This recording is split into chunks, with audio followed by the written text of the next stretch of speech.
Welcome back to ABS class. Now in today's lecture we are going to understand the back exercise of a chapter 17, Journey of a Letter. The first question is, choose the correct option. What type of institution is the post office?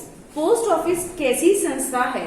Number 1, private institution, public institution, owned institution और NGO institution. Now private institution means जहां पर 4-5 लोग मिलके एक institution संस्था चलाते हैं.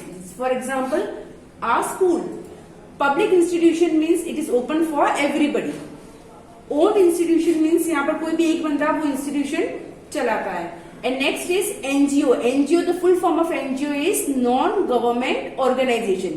यहाँ पर government कुछ भी funds नहीं देती है और यहाँ पर बेसिकली लोगों की हेल्प के लिए ये संस्था चलती है.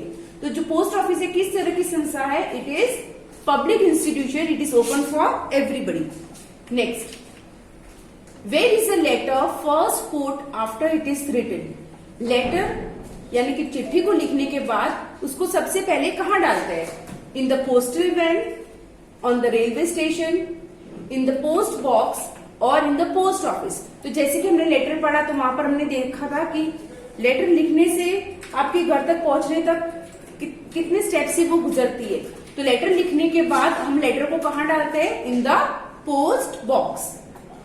Next, what is the colour of the post box for local letters? जो letters, what is the meaning of local letters? जो लेटर्स आपके आसपास ही होते हैं, लोकल होते हैं, तो वो ऐसे लेटर्स को किस कलर के पोस्ट बॉक्स में डाला जाता है? रेड, ग्रीन, ब्लैक और pink. So the correct answer is red. Red colour का पोस्ट बॉक्स होता है. Next, what is done to the letter once it reaches the post office? Post office पहुंचने के बाद लेटर का क्या होता है? It is signed, it is stamped, it is tied और it is put in the box. So हमने chapter में देखा था कि पोस्ट ऑफिस में पहुंचने के बाद लेटर को क्या किया जाता है? इसको स्टैम्प किया जाता है. So answer is it is stamp. Now next question is fill in the blanks. A dash comes to deliver letters to a house. हमारे घर तक लेटर्स कौन पहुंचाता है हमें? तो answer is a postman. A person who manages a post office is known as the dash. जो इंसान पोस्ट ऑफिस को मैनेज करता है, जैसे हमारे स्कूल को मैनेज करता है तो हम उसे कहते हैं प्रिंसिपल, है ना? इसी तरह पोस्ट ऑफिस को कौन मैनेज करता है? He is a post master. Next, after writing everything in a letter, if the dash is not written then the letter does not reach its destination. Means सब कुछ आपने जो कि आप अपने फ्रेंड को लेटर लिख रहे हो, आपने सब कुछ लिख दिया, आपको जो भी अपने फ्रेंड से बात करनी थी वो लिख ली, लेकिन अगर बाद में आपने अगर एड्रेस नहीं लिखा है तो वो लेटर उसकी डेस्टिनेशन मीन्स उसकी करेक्ट जगह पर नहीं पहुंचेगा. So you have to be very careful that the address must be written correctly. Next, the important tool used for give and take of messages in the present age is the dash. Now present age जो अभी का समय है उसमें सबसे important tool, सबसे important साधन कौन सा है मैसेजेस को लेने देने में? It is the cell phone. क्योंकि आप और हम सब देखते हैं कि सेल फोन यानी कि हमारा मोबाइल, उसमें हम मैसेजेस को बहुत फटाफट पास ऑन कर सकते हैं और रिसीव भी करते हैं. A dash is done to send money from one place to another.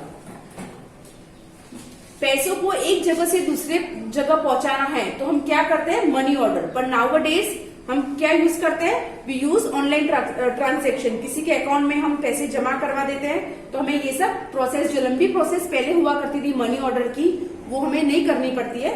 ये मनी ऑर्डर हो सकता है कि अगर बहुत दूर है तो 3-4 दिन लग जाते हैं. तो ये तब हुआ करता था जब हमारे पास ये सारी सुविधाएं नहीं थी. नेक्स्ट, नंबर 3, ट्रू और false. A post office does the work of delivering a letters from one place to another.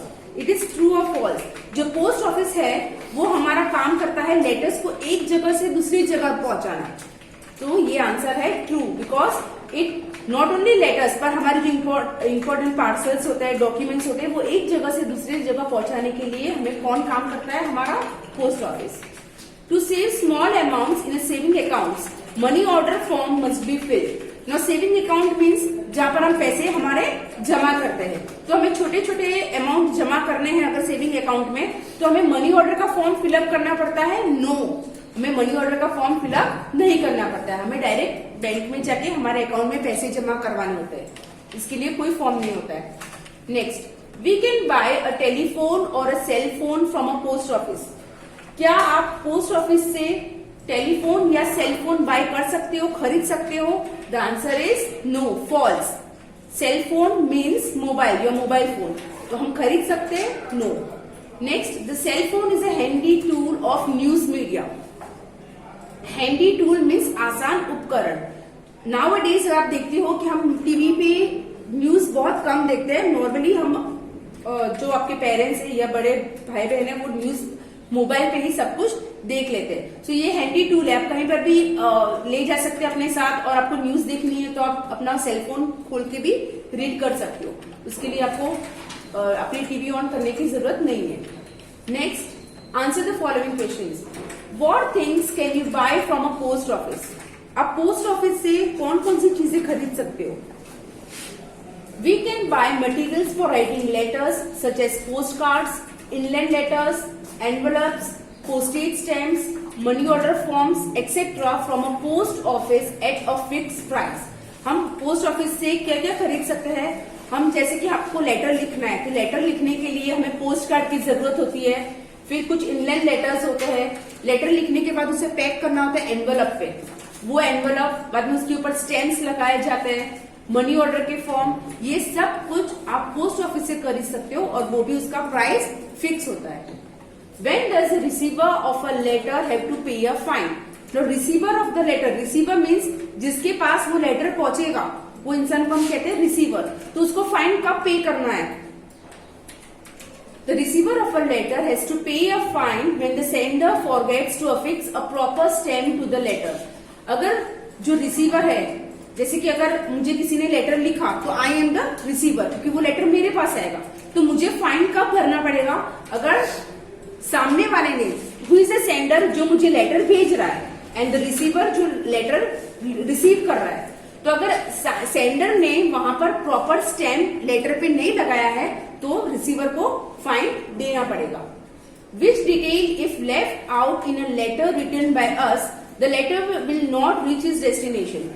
आपका लेटर, समझो कि आपने अपने फ्रेंड को एक लेटर लिखा है, लेकिन वो अपनी जगह पर कब नहीं पहुंचेगा? कब नहीं पहुंचता है वो letter? If we leave out the receivers address in a letter written by us, the letter will not reach is destination. जो भी हमने लेटर लिखा है, अगर उस पर हम रिसीवर का करेक्ट एड्रेस नहीं लिखेंगे तो वो लेटर उसकी सही जगह पर नहीं पहुंचेगा। So you have to always mention the correct address, वरना वो लेटर फिर से आपके पास रिटर्न आएगा। Okay students, so with this I have completed my explanation of this chapter and I hope you all have understood this chapter very well.